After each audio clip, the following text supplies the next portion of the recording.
هلا، تعالوا نسوي أكلة جيل الطيبين. احنا نسميها محروق صبعان. انتو شنو تسموها؟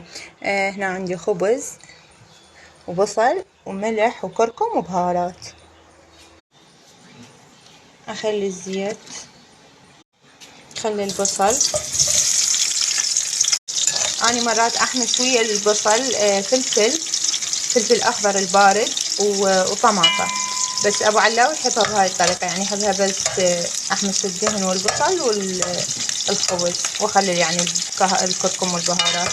بس انا احبها بهاي الطريقة مال الفلفل والطماطة، تطلع كلش طيبة.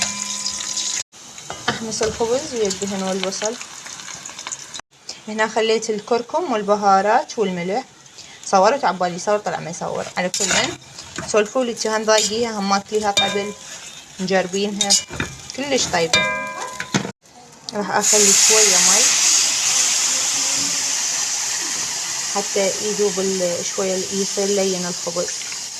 وهاي هنا كملت الأكلة وهذا شكلها النهائي. حصتكم العافية يا رب.